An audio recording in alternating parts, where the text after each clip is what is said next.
l'attente et que tous se demandaient en eux-mêmes si j'en étais pas le Christ, il leur dit à tous, moi je vous baptise d'eau, mais il vient celui qui est plus puissant que moi, et je ne suis pas digne de délier la courroie de ses souliers.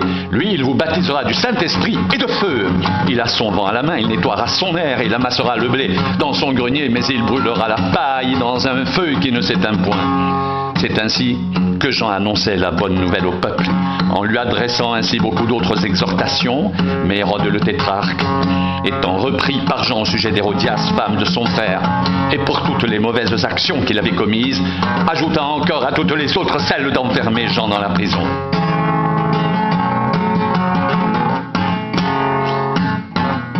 Le peuple se faisant baptiser, Jésus fut aussi baptisé, et pendant qu'il priait, le ciel s'ouvrit, et le Saint-Esprit descendit sur lui, sous une forme corporelle, comme une colombe. Et une voix fit entendre du ciel ces paroles, « Tu es mon fils bien-aimé, en toi j'ai mis toute mon affection. » Jésus, rempli du Saint-Esprit, revint du Jourdain, et il fut conduit par l'Esprit dans le désert, où il fut tenté par le diable pendant 40 jours. Il ne mangea rien durant ces jours-là, et après qu'ils furent écoulés, il eut faim. Le diable lui dit, « Si tu es fils de Dieu, ordonne à cette pierre qu'elle devienne du pain. » Jésus lui répondit, il est écrit, « L'homme ne vivra pas de pain seulement. » Le diable l'ayant élevé lui montra en un instant tous les royaumes de la terre et lui dit, « Je te donnerai toute cette puissance et la gloire de ces royaumes, car elle m'a été donnée, je la donne à qui je veux. Si donc tu m'adores, elle sera toute à toi. » Jésus lui répondit, il est écrit, « Tu adoreras le Seigneur ton Dieu et tu le serviras, lui seul. » Le diable le conduisit encore à Jérusalem, le plaça sur le haut du temple et lui dit, « Si tu es le Fils de Dieu, jette-toi d'ici en bas, car il est écrit, il donnera des ordres à ses anges à ton sujet afin qu'ils te gardent, et ils te porteront sur les mains de peur que ton pied ne heurte contre une pierre. » Jésus lui répondit, il est dit, « Tu ne tenteras point le Seigneur ton Dieu. » Après l'avoir tenté de toutes ses manières, le diable s'éloigna de lui jusqu'à un moment favorable. Jésus, revêtu de la puissance de l'Esprit, retourna en Galilée, et sa renommée se répandit dans tout le pays d'alentour. Il enseignait dans les synagogues, et il était glorifié par tous. Il se rendit à Nazareth, où il avait été élevé. Et selon sa coutume, il entra dans la synagogue le jour du sabbat.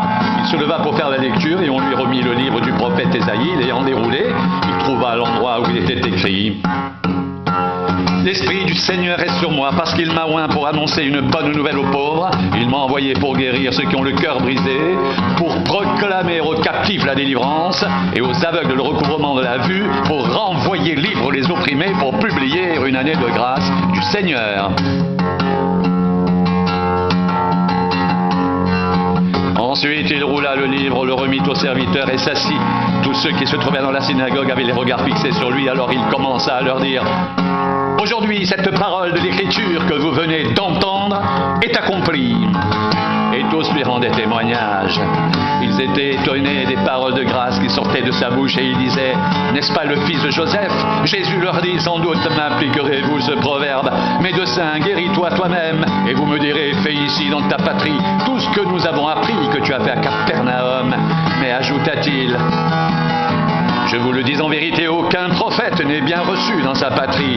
Je vous le dis en vérité, il y avait plusieurs veuves en Israël du temps d'Élie, lorsque le ciel fut fermé 3 ans et 6 mois, et qu'il y eut une grande famine sur toute la terre, et cependant Élie ne fut envoyé vers aucune d'elles, si ce n'est vers une femme veuve à Sarepta, dans le pays de Sidon. Il y avait aussi plusieurs lépreux en Israël du temps d'Élisée le prophète, et cependant aucun d'eux ne fut purifié, si ce n'est Naaman le Syrien. Ils furent tous remplis de colère dans la synagogue lorsqu'ils entendirent ces choses, et s'étant levés, ils le chassèrent de la ville et le menèrent jusqu'au sommet de la montagne sur laquelle leur ville était bâtie afin de le précipiter en bas. Mais Jésus, passant au milieu d'eux, s'en alla. Il descendit à Capernaum, ville de la Galilée, et il enseignait le jour du sabbat. On était frappé de sa doctrine, car il parlait avec autorité.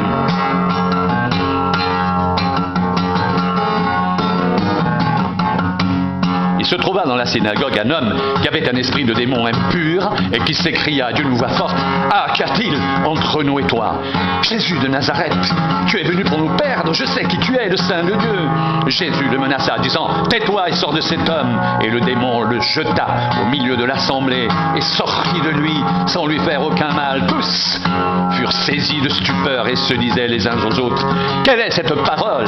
Il commande avec autorité et puissance aux esprits impurs, et ils sortent. » Sa renommée se répandit dans tous les lieux d'alentour. En sortant de la synagogue, il se rendit à la maison de Simon. La belle-mère de Simon avait une fièvre violente, et ils le prièrent en sa faveur. S'étant penché sur elle, il menaça la fièvre, et la fièvre la quitta. À l'instant, elle se leva et les servit.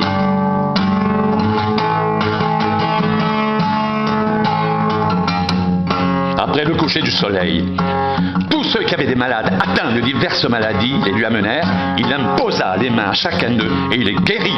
Des démons aussi sortirent de beaucoup de personnes en criant et en disant: « Tu es le Fils de Dieu !» Mais il les menaçait et ne leur permettait pas de parler parce qu'il savait qu'il était le Christ. Dès que le jour parut, il sortit et alla dans un lieu désert. Une foule de gens se mirent à sa recherche et arrivèrent jusqu'à lui. Ils voulaient le retenir afin qu'il ne les quitte point. Mais il leur dit: « Il faut aussi que j'annonce aux autres villes la bonne nouvelle du royaume de Dieu, car c'est pour cela que j'ai été envoyé. » Et il prêchait dans les synagogues de la Galilée.